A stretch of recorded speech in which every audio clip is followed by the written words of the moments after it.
Much. I'm inspired by Jonathan Hoenig's mother-in-law yesterday, who tackled what is God or who is God, so we'll try that one today. It's very interesting. You have to look at the words in the Torah very carefully. And so we're going to read in Shemot. We start off, Ele Shemot Bnei Yisrael Habei Mitzrayim Et Yaakov Ishu Ve'to Ba'u. So the beginning starts where it's the family of Yaakov that comes down to Mitzrayim. You go a few psukim later. Israel grows, Peru v'yishritzu, v'yarbu v'yitzmu b'me'od me'od. They get really large.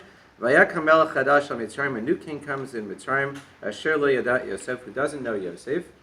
And the next thing is, the first time we're actually called the nation of Israel, it says, Vayomer el amo, he says to his nation, Hinei am b'nei Yisrael rav v'atzum mimenu. There's this am b'nei Yisrael, who is will be greater than us. So where do we first learn about this idea of the am?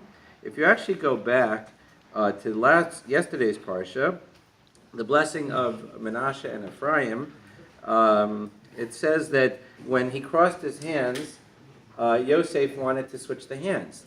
And Yaakov goes, no, don't do that. He says, Vayomer yadati b'ni yadati, I know what I'm doing. Gam hu yeh le'am, v'gam hu yigdal. He says about the second son, he's going to be an am. And so what I learned last Wednesday with Rabbi Echelon is that Am in the Torah usually talks about an army.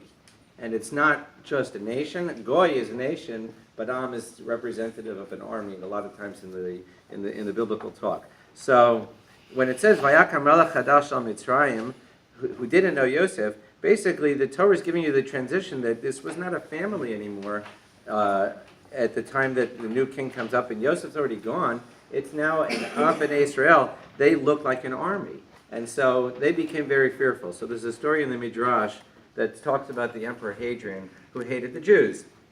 And it says that there was an imperial procession going, and the Jews saluted him and said, "Hail, Almighty Emperor." When he heard this, Hadrian immediately ordered that the Jew be beheaded.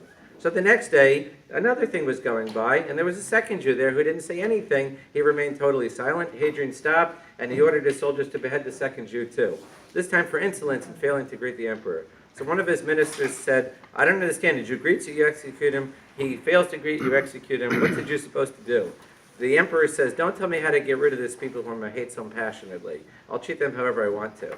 So my feeling is that the Torah is already telling you right here at the story of the beginning of the creation of the nation that people are going to be threatened by us, and they're going to act just like Hadrian did. And it's just, you have to have faith in God that things are going to work out. So, Rabbi Hanan